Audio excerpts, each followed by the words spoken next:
We are here to bring you everything and anything surrounding Porsche. I'm Mike. I'm Aaron. And this is P-Car Talk. With all this stuff. And then they got Buster. Yep. And Buster took up a little bit of room. Yeah, Just a little bit, but just a hair. So gosh, was what it are we worth going to it. do with this guy? Buster's been a sweetheart. We Yeah. took it to Ever Rennsport until when we went to California. The first one they had in California, we took it to that one as well. And then that's been it since then. We Yeah. did take it to Michigan when the 70th anniversary. You know, they had the deal in California, and then Yeah. they had Pontiac, Michigan. Not Pontiac, Plymouth, Michigan. Plymouth. And we lowboyed that thing up there. That's awesome. When they used to have Rennsports at Daytona, we'd drive it there. Yeah. But that was the first car in the collection here, and we drove it in. And because of the way the floor is in there, it's like a media floor, and so it's kind of up and it's there. Yeah, I've talked to Brandon about that. That he's at his final resting place inside here. Buster is. Yep. This is his, what I guess, almost kind of like Egyptian tomb, essentially, right? Like, this is it. You're here, bud. We've got you in here, and this is where you're going to live the rest of your life. Buster's done good. I mean, Jerry Sutterfield and his son did that thing, and they just did a beautiful Oh, job. it's magnificent. And, It's one of my favorite pieces. I mean, there's so many awesome things inside the collection, but Buster is just such like a staple. It's a just one of those. tractor. Yeah, it's just a. You know why we have that tractor? Because it's a 1959. Yeah, of course. We were at yeah. some, there's some, Bob, I got to have that. Yeah. Well, That's we a don't have a 59. tractor. Yeah, Yeah. it's a 59. It'd be perfect.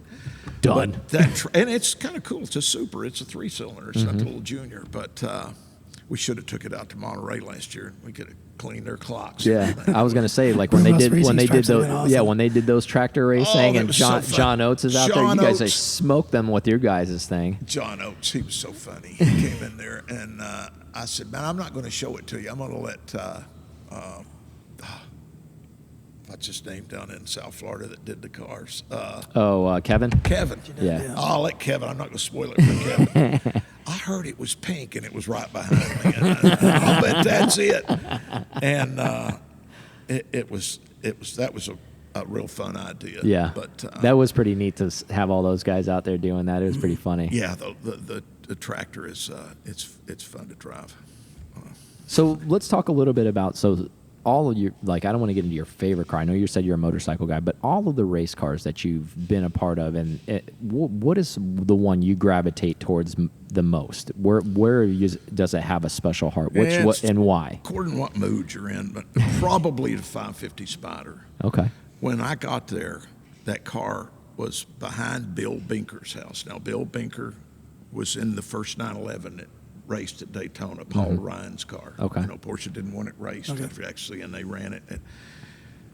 He was a big part of Brumos back in the day, and he bought that car. That car was traded in at Brundage Motors for a pickup truck back in the day.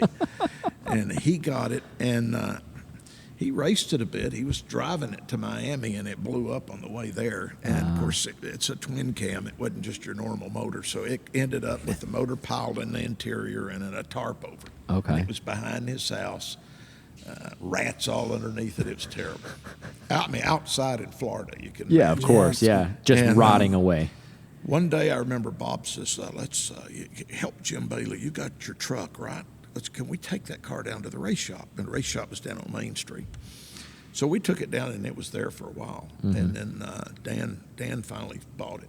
And Tim Herman went through it. I think Vernon Crotch did the motor back in the day. And we did a few little things to it. And it's number 30. It was the first car Porsche put on an airplane. Yeah, Did it's the one Crocus everybody project. sees in the pictures, right? Yeah. The one it's sitting there like on the tarmac, like on the little lift, getting like loaded in. That's exactly right. Yeah. In Germany, they sent us those big That's photographs amazing. too. And I got to drive it in a Boxster commercial up in Atlanta.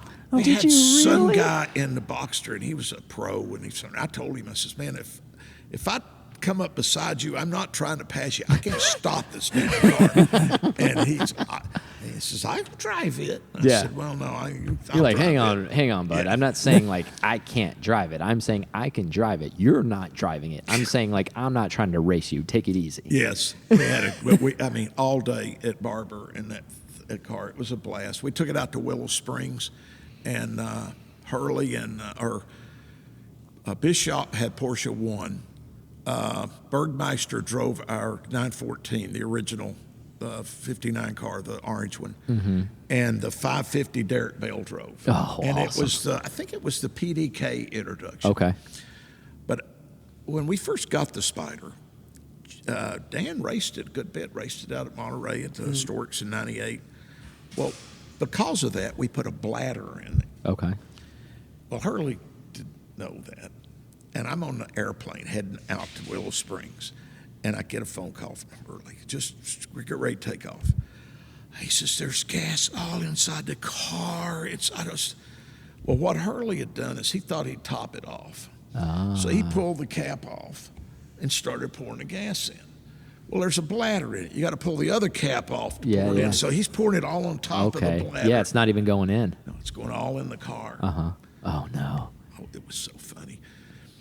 Hurley, you're a driver. Stop. It didn't hurt anything. We cleaned it all up, and the car was fine. But towards the end of the day, we got one of the police officers down there to go over and tell him that was a hazmat deal. This is California. You spill all this fuel. So we got some people coming. You got to fill out some paper. Well, I did. You devils, you messing with him so bad. That's awesome. You know, that's one of the funnest things at the races. I mean, I miss the traveling probably more than any of it, but the having fun with the guys. There's a bunch of nuts at the racetrack. Oh, yeah. They were always, they're good at something. That's why they're all there. Exactly. But you put all those kind of egos and guys together, and it could be nuts. Oh, yeah. The pranks are unbelievable. The rental car pranks. David Donahue and Darren Law's car, they had their rental car. And I got under there, and it was where you had I pull one relay out and run a jumper wire from the brake light switch, so whenever they would put the brake on, the horn would blow. So by the time they figured it out, they had to drive it most of the rest of the way home with a hand brake trying to stop it. But it was hilarious. But who did this? Oh, they knew. I got. But the electrical Donahue, guy did this. That's exactly right. Donahue won't. Just like his dad, he's not going to let you get away with nothing. Yeah. You were marked after that, huh? One day I took his phone and I switched it to French or something. So he comes in the next morning and we're waiting for somebody to say something. Well, he sent Don Cox. He used to come to the track with David. Worked with his dad a lot. Don Cox did. And he says, I don't know who did it, but he's really upset. He missed a real important phone call from his daughter. Somebody had messed with his phone. And I'm sitting over and my stomach's doing you're like, flip-flops. oh, no. And David comes in, and David's like, but I could tell. He had that little smirk. Yeah. You're like, you guys are trying to pull my leg on this one. He'd get you back. David was good. Yeah. The camaraderie that you guys must have had must have been just like that. Like you said, you probably missed that the most, right? You do. Like when the traveling, the pranks, and and you were in the military. I was also, and so was Aaron. It's like one of those things that you have too when you're in the military. You have that camaraderie. It's like, all right, we're on a TDY, we're doing this, we're moving here. It's like guys are messing with each other. It's those little things. It's the bonding moments. Yeah, it's the little things. Even if it's something that upsets you at the time, you go back and you laugh at it, and it's like, you SOBs, man, you knew that would piss me off, but it was funny. I'll give you that. Yes, yes. That's a lot of that stuff you look back on. I remember the DP, one of the pit stops at the first 24-hour race with the prototypes. We had all kinds of problems with the car, and we come in once, and I would put the air jack in, do the left rear tire, crawl under the fuel hose, and help whatever, if it was JC's, like fighting a bull to hook him up in the belts. He's just a big guy. Yeah. And Hurley had done an off over there. A Corvette had spun in front of him. Okay. And so he had a lot of sand in the car and couldn't get the belt. So I think I said the F word. And the cameras were just like right down to, and Lee Diffie's like, well, it's live down there. This stuff just happens. Hey, it's a heated moment, okay? These guys are just racing. We just get about done with that, and there's a big oil leak. So we take the back off, and I'm crawling up in the engine compartment, and a piece of the air quip hose was rubbed across the oil filter and rubbed a hole in it. As soon as I moved that hole, it like a sprinkler. Wow. And the camera guy was all over me. So instead of thinking about your pit stop, all I could think of is Bob is going to be pissed off.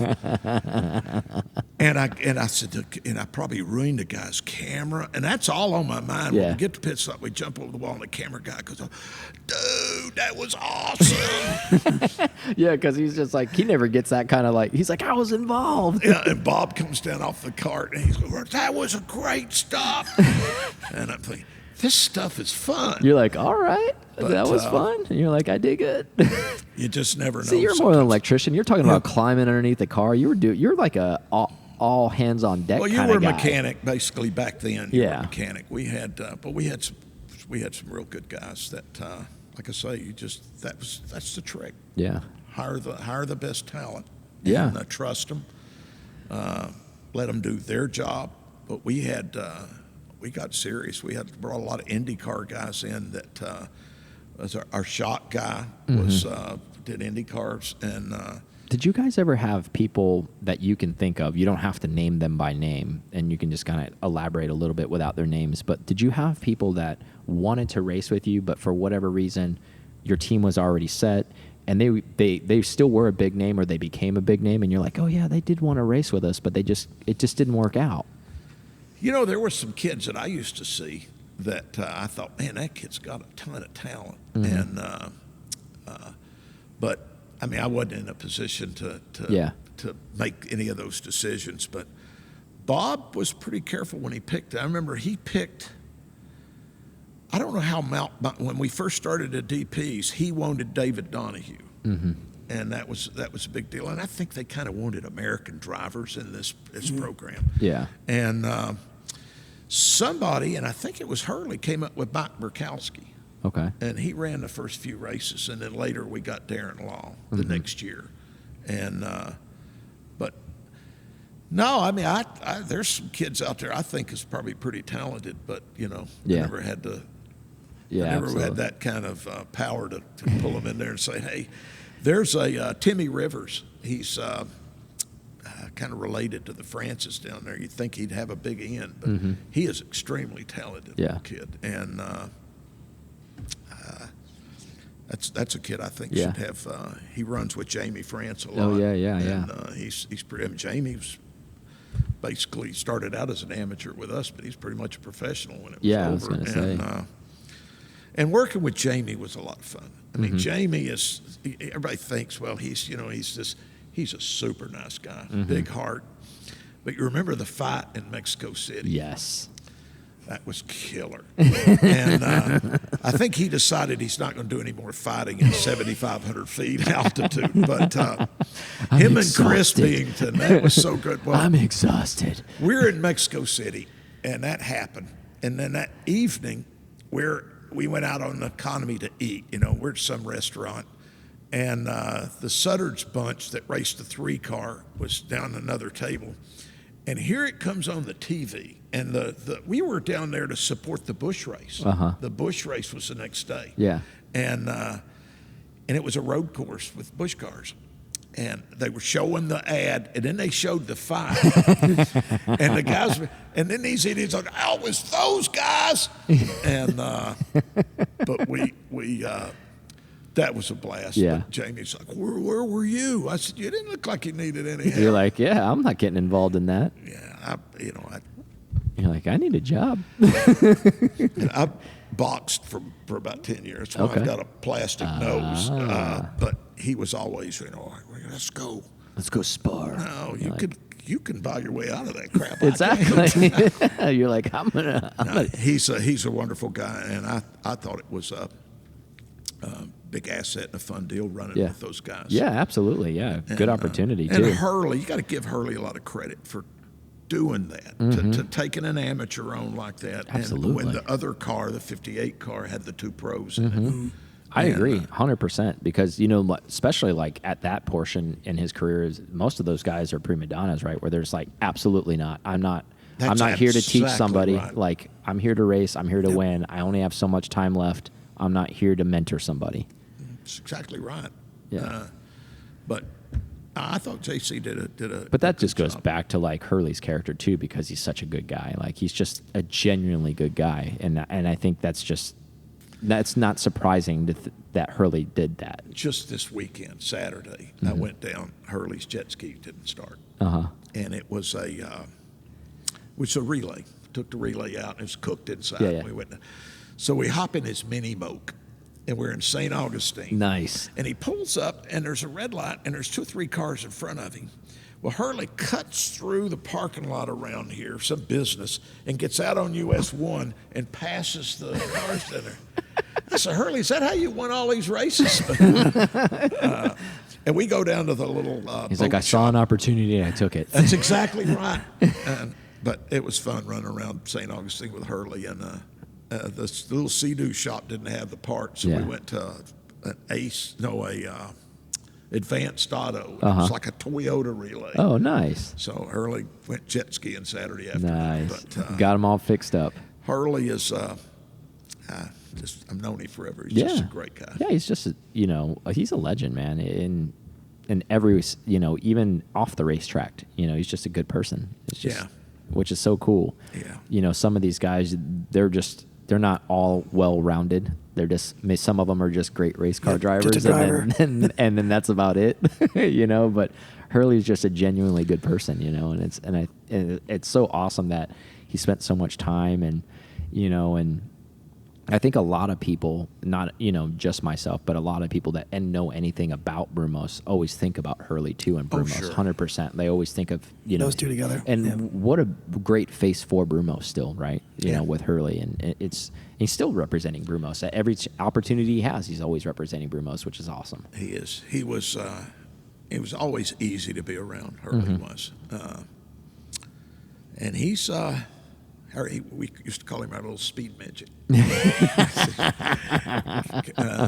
then Joe Vardy comes along, and he's shorter. Joe Vardy's a guy, fast guy too. Yeah. But and it was always the tall and short guys. I don't know how we ended up with that a lot. Yeah, David like the Donahue parallel and Darren of that. Law. Yeah. Lee Keene and Andrew Davis. I know. And yeah, Lee Keene's so tall too. And I was putting the driver in the car the last year, and. Andrew had his air for his helmet blower coming in on the side down here. And that's the only way it works right. And Andrew has to have, Lee has to have it on the top of his helmet because that's the only way it works right. And so, his is hitting and what did y'all reverse? Yeah. Yeah, that makes more sense. Exactly. Too logical. Where Lee's head's hitting the It was just right on the top. But you know what? It didn't matter. Those guys. This is the were way so I like good. it. That's right. You do whatever the driver wants. I wear my socks like this. And it's like, all right, I get it. You got to race day. You got to eat the certain thing that you got to eat, and then you got certain amount of alone time to focus. Whatever you got to do. I guess drivers are probably a bit superstitious. Yeah, as well. they're like pitchers, like baseball pitchers. Yep. They're just like, look, hey, when I pitch today, like I eat a banana in the morning, and then I like walk around the block 3 times, and then it's like I lock the door 3 times, and it's like, dude, you're psychotic. Like, yeah, well, that's what gets me in the zone, man. Hey, like, whatever it takes. Yeah, exactly. I heard Bob Snodgrass used to sit in the tub before a race at Yeah. night and lay back in the tub and close his And try to eyes imagine do the track. Yeah, that's awesome. Yeah, that was pretty cool. I said, Bob, we don't want to imagine you in the tub, but it's pretty cool. That's one big tub. I'm going to imagine it in the PG version. No water, clothes on. Hopefully not. Full race suit. Bob's like, no, I'm actually taking a bath also, and I'm doing 2 things at once. I just sent Harris some pictures the other day that we found on an old laptop over here. And Bob had his motorhomes, and we had to change the little electric valve that's in the toilet. So we had the toilet out of his motorhome. And Bob, he loved everything clean. It had to be spotless, especially wheels. But Hurley goes, hey, look. We looked over, and Bob has got some Zymol, and he's waxing the toilet. Really? Before it went back in. And when they had the memorial service for Bob after he passed, Hurley told that story up on stage. But he was waxing a toilet, guys. He waxed his toilet. I mean, that's how. Attention to detail, man. I And Harris is probably the same way. Oh, yeah. Harris is. Well, if you know Harris, like ever since he's been birthed, but same thing. Everything Harris owns is squeaky clean, perfect. Everything's great. It's not, apple doesn't fall that far from the tree, so it makes total sense. Where, maybe someday you're going to see him waxing a toilet for one of his motor homes out there. We talk about Bob too. Harris's mother. Susan. Mm-hmm. She's just spectacular. Yeah. He's and she was a doctor. Bob was always pretty proud of Yeah, the fact that absolutely. his wife was and probably needed to be. Bob. Dan Davis just said Bob could spend his money better than any woman he ever met.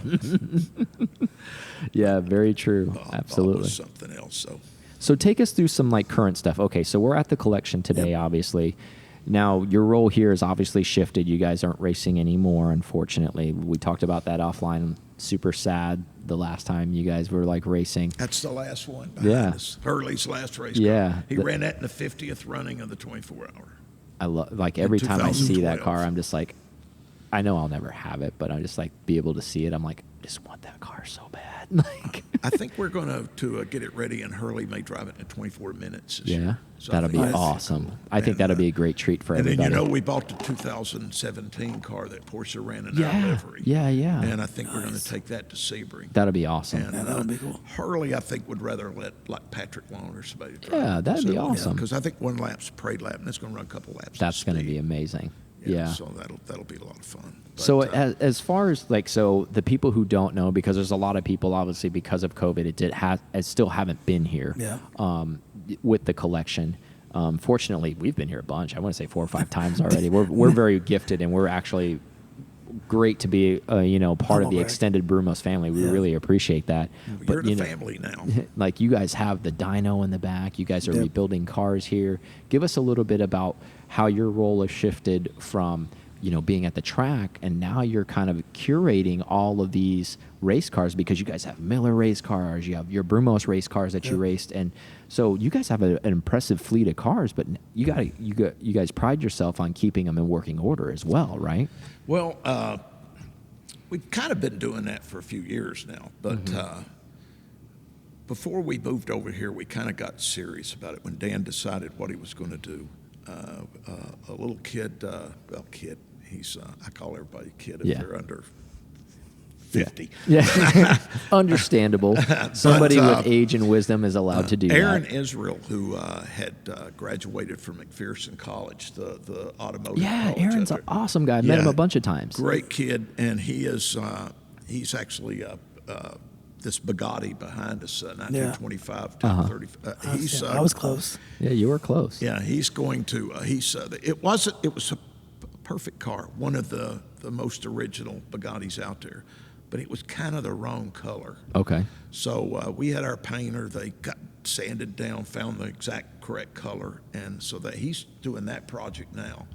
And helmet bots 959, and it's behind us back here now. I took a picture of it. I'm I love that car cool. so much. We found out something about the exhaust system in that car. They came through, and Bruce would federalize them. Yeah. Yep. And he does a real nice cat conversion on them. Absolutely. Well, this one, he looked at it, that can't be Bruce.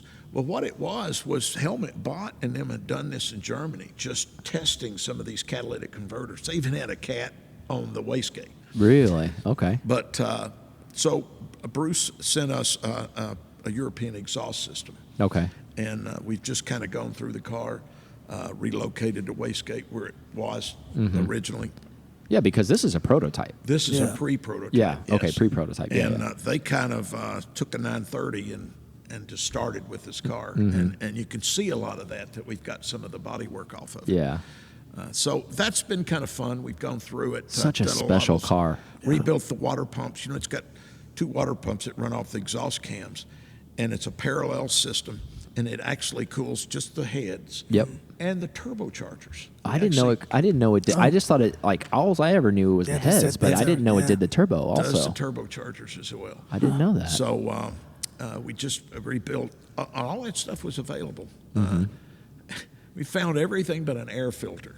If you Of all- guys of- can find a of- Purolator, of all the anybody things. finds a Purolator There it is. air Yeah. filter for a 959. Yeah. Email or call or text. You Yeah. guys have our information. You have their information. Let's get it done. Out of the for sure. 15, 16,000 of you that listen and watch this thing, we should be able to find one somewhere. Somebody should know somebody somewhere in the world that has one. Yep. It's funny. I guess we'll probably run a K&N in it, but Yeah. we'd like to keep it rigid. Yeah, of But, course. the air filter is. But we bought all the seals it took and rebuilt the water pumps, and we ran it here the other day. Yeah. It was funny. It had about a half a quart of oil in one of the turbochargers, Oh, wow. and So did it just our blow it alarm all out? system I was going works to say. real well. I was The going to say, fire it just department blow it all came. out. We're right on the edge of St. Johns County and Duval County. Did they both respond? The one we called they're It's 59. Brumos. Let's go. We called the one unit over here in Duval County, and they said, "Oh, okay." So they didn't come, but the St. Johns County goes, "We still have to come." But So why don't you give us a tour of what's going on in here while we're here? that used to happen over the old facility all the time. We'd start one of those cars up, and we're sorry. Yeah, exactly. It's just that I think the last time that happened was a 962, but a lot of those cars sit for a while, and the oil will run past the exhaust valves. Yep. And it'll And get it'll in a pool. cylinder. Yeah, it'll pool in there. Yep. And it's going to smoke when you Yep. start it. And, Any turbo car does that. Even the 996s, 997s. Like you let them sit for a while. Like when you start them up, they like dragging, just smoke. You know what? It kind of lubes the valve track. Exactly. There you go. The oil's already in the turbo. You don't need to feed it back in. It's in there already, right? Like, That's isn't that true. logic? I sucked about a half a quart out of this one. But that's been a fun project going Yeah. through that car, and it needed a little bit of attention. I mean, I'm to the point now I'm getting the headlights. Got intensive headlight washers, which like used to be on a 928. Yeah, They yeah. pop up. Yeah, they're they like, squirt it. So we're making that part Nice. of it work. So we're really going through the whole car. And we ran our Muskowski, the A.J. Foyt car, on the dyno. Oh, It's I about bet the that only was one, but That awesome. was fun. And the 959 is going on the dyno next. Nice. At the old shop, we had a Clayton dyno, which was a two-wheel dyno, and it was great to go through the cars before they went to the track. But this all-wheel dyno, the front wheels are turning at the same speed as the rear wheels. Yeah. So nice. if you can really, you could lay your foot on the brake and heat cycle the brakes, Yeah. get the brake fluid It's a hot. lot better feel, a lot more out of it. Yes. Yeah. And for a That actually museum makes car, sense too. it Yeah, does. you got to do that. So we're really excited about our new Yeah. Superflow dyno. That thing's gorgeous too. It's Yeah, it's in like- ground. It's all level, yeah. so we can just pull a real low car on it. if you're And, engineering geeks like us, when you see stuff like that and you see it, you're just kind of like, it's like jewelry. You're like, yes, look at this. I mean, when we first got here, we did some nutty stuff. We hung the cars that were on the Which wall is before we kind of awesome. hung them on the ceiling. That's pretty good. That's This is such a state of the art facility. It's so awesome. And like we've talked about it before, where it pays homage back to the old Ford plant. Right. And it's Yeah, it does look cool. what a treat for the community to have this here. And I say that over and over again. You don't even have to be a Porsche fan, because there's more than Just a Porsches car in fan, there, yeah. right? Obviously. But when they hopefully to open next year and sometime in 2021, excuse me, if you haven't been here yet, it's such a treat for the public. And great on Dan for doing this for everybody, because he didn't have to do this. And I would encourage anybody who's listening, if you are a car enthusiast, you're doing yourself a disservice if you don't come here to come see this spectacle of speed here. It's here. yeah. If you're just a history buff, Yeah. it's fun. I mean, some of the board track racers, and the way Yeah. we've got board tracks represented and how Yeah. they were, and all the cities that they were in, and Dan. I mean, a company that was a huge part of my life, for him to honor it the way he's done. To is step up like this. something Like, else. again, he didn't have to do this. No. Exactly. And he wanted to do this. So that says a lot about his And at character first, as well. we didn't think he was. We figured this will be sold and that'll be sold, and we But he comes in one day and he goes, you know what? I'm going to build a place over there. And Yeah. and I think. But he from what I really- understand, you can speak better than I am.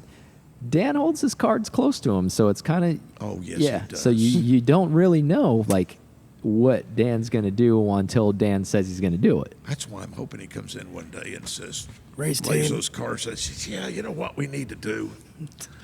But you know We're what? going to race it again. the Boogity, cards- boogity, boogity, boogity. The cards are kind of stacked against Porsche. And that's one of the reasons. I mean, when Dad pulled out, people were like, whoa. But I think a year later, they go, man, he was smart. Exactly. But you said it before. I don't care if we're winning. Yeah. Brumos needs to be out there. I agree. But It's such a historic thing and such a treat for everybody because there's not a single person that I know inside and outside of Porsche, because I know fans that are Mercedes fans and all that stuff. And anytime they see a Brumos car, even I had Mercedes and Lamborghini and Ferrari people text me when they saw the livery, the Brumos livery coming out for the race car, and they're like, "Did you see this?" And I was like, "I know, it's amazing, isn't it?" And they're like, "How cool is that?" Like on the modern livery, I think everybody in the racing world knows Brumos because because they went nuts for that livery, the modern and it take was a on big it. hit in Europe as well. Yeah, everybody loved it. We were Everybody really loved excited it. about that, and to have the car now, It's is such a sexy treat. car too. So, To sit the way they did, it's so clever how they did it with the numbering on the racing stripes. Where Yeah, they, the it's 5.9, yeah, yeah. it's so clever. I'm just like, yes, yeah. this is awesome. And the drivers loved it because they had people coming up to them that normally would. Some of the older people, and Yeah. And a couple of the German drivers was like, wow, you know that. Well, and I think it goes back to what we discussed earlier. I think it's the heritage and the lineage that Brumos has, and then when you see it on a car in modern day, still out on the track, it says a lot about it being a champion and a champion brand, and all of that goes in behind it to say like, man, they're still doing it, they're still out here. Like, Well, Dan said that if I could align the stars and the planets, that he might race again. okay, I'll help you. I'll help you with that Well, because like if whatever We call gravitational Elon pull, Musk yeah. and see if he can't. Maybe he can shoot us up there, and then we can like try to align Line the 'em stars, and like, Dan, it's done. Can we go race now? Well, It's I need on. one more thing. That would. We're Be bringing Hurley out of retirement. It's on. I did. I asked her. I said, "Will you drive this car to 24 minutes if I get it ready?" Yeah. Yeah, of course he's a okay. race car driver. Yeah, you're right. I mean, he's never gonna not want to do that. He climbed in that mini moat this weekend, and I thought, "Here we go." And he's just buzzing around that town. You're like, don't kill me. It's like, find this seatbelt. Nah, Don't kill me, Hurley. Hurley's not going to hurt himself, so Yeah. he wouldn't have to worry. But yeah, Hurley's got a beautiful place in St. Augustine. He's Oh yeah, living the life. amazing place on the water there. Yeah, right on the water. Yeah. And, He's a big boater too, right? Yeah. yeah, he's got a beautiful Chris Craft. Yeah. Gorgeous boat. I love Chris Craft boats. Yeah, he's Hurley's always been a boater. Yeah. And he looks like a golfer now, or a fisherman with Yeah. his tan. And Yeah, it's like, yeah. Hurley, Like a get you some charter sunscreen fishing in it. captain Yeah, or yeah, whatever. yeah. It's like, you're running fishing charters? What are you doing out here, Harley? And his leg's getting a lot better. Good. So Good. we've got high hopes that that's all going to get a little Yeah. cured. They did some surgery, and he's got some blood flow now. Good. And, so Because I he's- know he was having some issues with that. That's good. Yeah, That's good to It's hear. been such a long time. He was in with crutches for years, but Yeah. he wore the crutch when he raced the Jaguar. No, man. It's That kinda guy's, funny. he's tough as nails, man. He like, is pretty tough for Yeah. a speed midget. Yeah. Yeah, he's, well, you know, they always say, like, so he's kind of like a strong troll or something like that, maybe. Hurley. Yeah, what a great Squirrely guy. Hurley. What a great guy. But yeah, such a great facility here, like such a great lineage, you know, that you guys have. Maybe we can talk Dan into to go and racing again. Yeah, maybe. I told him all the stuff we got. That'd be heaven on earth for me to see you guys racing again. I'd be like, yes. Yeah, one more time. Exactly. Bob McKee, big automotive engineer, did a lot of electric car stuff and some Indy cars, retired, and his shop was north of Chicago, and we bought the shop out, all his equipment. So a lot of that we're still going through, and the fasteners, the things that these guys that just develop these Indy cars, Yeah. and some of these Oh, yeah. that they accumulate over the years. And when we went and bought the place, I mean, we were looking for a not a CNC machine. I mean, that'd be nice, but a milling machine. Okay. A Bridgeport milling Yeah, yeah. machine. And so we just bought the whole place, the fasteners, the hardware that this guy had. Yeah. And Yeah, it's weird how like one of those like teams accumulates all this stuff. It's like, what were you guys doing all this stuff? It's like, I don't know. It's just like If we we need had it, we need it, it. you know, and we were racing, and then we just put it to the side. you and then, don't throw anything away. Yeah, in the race absolutely. car. You don't. It's Because you never know what's going to develop, right? I'm sure you rewind even more recently before this facility broke ground and the idea of this facility, it wasn't even on the map for anybody else. And now you have this, and you have a dyno, and now you have an engine rebuilding area back here, a clean room where you build engines, and you do all of that stuff. And I think I joked around with you when I first came here the first time, and I was like, I'm not the smartest man, but I know what a race team facility looks like. If I was going to build And one. this looks a lot like a race team facility to me. well, we can only hope. But I was like, you have a clean room to build engines. You have an engine dyno. You have like a place that you can build your own parts. This sure looks like a race shop. well, until you look at the transformer behind you, it's funny. Yeah. But you're right. This is he's got this building set up that we can do just about anything. We're trying to be. Of course, you got to be very fastidious anyway, but we're trying to be a little more clinical. We're not hanging so much stuff on the walls like we had in the other places. Yeah, And yeah.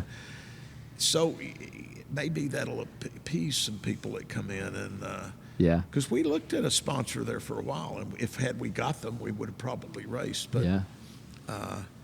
I'm sure that question comes up a lot, though, right? Like, Why it's are like, you not He's like, you going racing?" back racing again?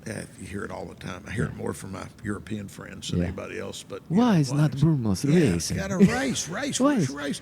So, are you Brumos doing is- anything next yeah, season? Brumos is a racing. Yeah.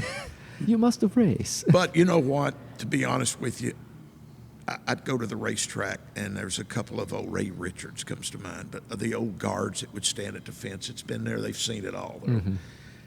And they would say, man, you've been coming in here for 20, 30 years. You always got the same uniform on. That's because we were a dealership first. Yeah. And so, I mean, that's changed a little bit now. Yeah. I mean, when our cars would run out there, and back when the prototype started, hell, it was a 2.5-hour Brumos commercial, Yeah. pretty much. And Well, yeah, and it helped sell cars, right? Like that was yes, like I the don't care jour- if it wasn't a Porsche. It yeah, helped sell cars. I mean, at the end of the day, what the old phrase of like obviously IMSA races, most of them were like on Saturday, but like the old phrase is like you race on Sunday, sell on Monday type of Exactly, situation. exactly. But that's a lot of the places. I mean, why they race because to promote their dealership to say, hey, and like your motto even on the front of the car, like we race what we sell. Yeah, that's cool. That was Dan's doing. That was a really smart little deal. Mm-hmm. And I think if the rules had been a little more accommodating to Porsche, we may have still been in it. But Yeah, I think he wanted to concentrate on this. yeah. And The restoration process and just building a facility for all of this. I mean, he put a lot into this. Yeah, oh, and yeah, it kept absolutely. Getting more. Well, you saw the gate when you came. Absolutely. The gate was a week or two later, and when it showed up, we're like, I mean, would we have expected anything? Yeah, I was less? about to say, it's like, of course, this is what's here. I mean, from the temperated, pane window glass that changes based off of the sunlight. So, Yeah. I mean, would you expect anything less from Brumos? The Union 76 ball out there. Did you see that when you Yes. came? Yeah. I'll never forget. We're racing at Daytona, and Bob are looking at the ball up there, and Bob at turn 4, and Bob says, "I won't be here next year." It won't. He goes, "Oh, they go to Sunoco next year. They'll take that down." Really? An hour or two later, I went back over. Bob, why don't you see if you could get it? Yeah, why don't you get What that? would we do with that? I don't Yeah. know. We'll figure. Yeah. You never know what's going to happen. 6 months later, I get called up in the office. You get that. Leatherwood called 3251. That was just. Everybody knew what 3251 was. So he says, I got it. It's coming. Yeah. Well, it laid behind the race shop for a year.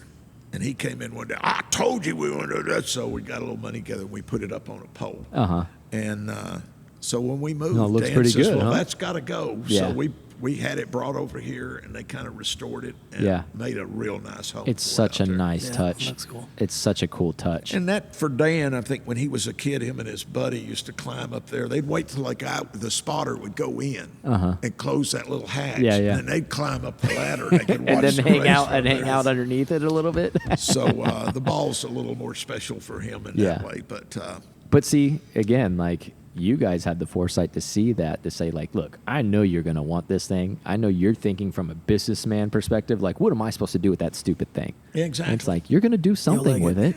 it.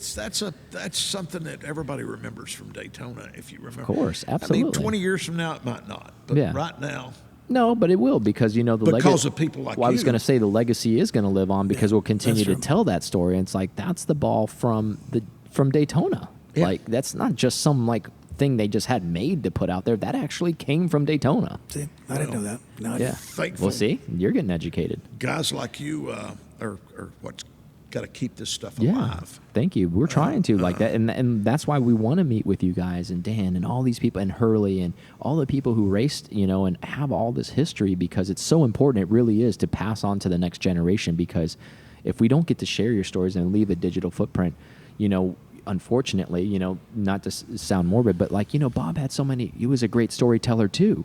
And like Bob's gone now, right? And I would have loved to have had Bob on the show at some point, because he would have been such a great character to have, the stories and the pranks and all the stuff, like the burnout story and just like all the little stuff that he has. And just like, man, I'll tell you what, I drank like 36 beers one night and I did this. And man, I jumped into the springs off of this tree. And, and then next thing you know, there was a 914-6 sitting in this guy's lawn over here. And we ended up buying the car from him. Like crazy stories like that. Bob was something else. Yeah. He wasn't much of a drinker. Maybe that's some of the key to success. Yeah, but, it probably is, honestly. He drank Rolling Rock beer. And when he'd go to Bike Week, that's about the only time I'd ever seen him drink. Yeah. And I remember Rio Bravo used to be over there pretty close to the track. I remember Rio Bravo. Well, we like, walked over there one night and got something to eat. little Mexican joint. Yeah. And we had a couple of margaritas, and we're getting ready to come back. And Bob goes, I'm going to call a cab. I said, Bob, it's right there. I'm going to call a cab. So we called a cab, and we drove with the cab. You The could cab is see the I place. bet the guy was like, "Are you kidding me right now?" And you're like, "Hey, I'm being safe, man." Yeah, Bob was. Well, that's actually a smart move on Bob, because you think about like how much Bob had to lose. Exactly. Let me You know tell what you, I mean? Bob took that stuff serious. You didn't do anything to diminish the name. Or so funny, we had a porter in the back. And Phillips Highway over here has a lot of the working girls and stuff in there. Well, he went over there. Next thing you know, next day in the paper, they've got this guy with the Brumos shirt on and his name, and he's been picked up over on. And that's the way what they do is they show the Johns on there, and and Bob's like, "What?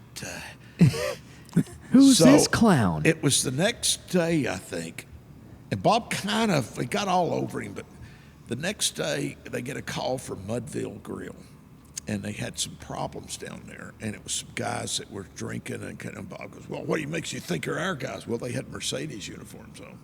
Okay. So there's a memo comes out.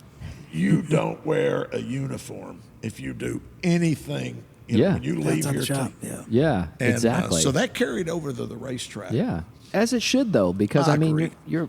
you're discrediting all the hard work everybody else is putting in because you want to go out and act like a clown. Ruin it for everybody. Yeah. But you don't last too long on a team if you do that. That's too true, much. too. The French guys, we ran the first water cool car. We ran a '59, and it was the year that the auto water pumps Okay. lifts up. And with Jack LeConte, we run with that team. Nice. And the French guys went out. We took them out that night, and we went to some bar down on the beach, and they wanted a bottle. The guy says, "No, I serve drinks." I said, "Well, we want to buy the bottle." Mm-hmm. So that guy sold him a bottle for a ton of money, and they set it there on the table, and they drank those shots. When it got time, their crew chief says, "That's it." They all stood up, and they left. Wow. So the And, crew chief made the call, huh? He's yes. like, you guys are done. They were done. And, of course, Fun's over, boys. a couple of the Fini. Brumos, we were there, me and another Brumos guy, I think he was trying to pick some girl up, but we stayed there a little bit longer. But I went back. He says, what should I do? And I said, well, you do what you want. I'm not your boss, but Yeah. I would be ready in the morning. Yeah. Well, I think he stayed out a little late, and they didn't let him work. Yeah. So, Yeah, probably should have went on the side of modesty on that and said, Yeah, hey, for sure. we got a race tomorrow. yes. Probably ought to go back. You had your fun. That's a serious race. Yeah. You've got Well, they're all serious because you really think about it. You get down to the brass tacks of it, right? So you have a driver, and if you're supporting the driver, and if you're part of the support team, and if you're not the driver, they're out there risking life and limb, right? So if you're not tip top and you're not taking care of, you're They're counting on you to be. You're jeopardizing their life and potentially other people's lives on track because you didn't help do your job. Like you said way earlier, we talked about it. Everybody's there for a reason. You have a specific, whether you're the tire guy, you're the person who gets a person in and out of the car, whatever you have, you need to be at your best. That's right. And do your job and your job only. Thank you so much for listening to this episode of PCAR Talk. Connect with us on Instagram at PCAR Talk or online at pcartalk.com.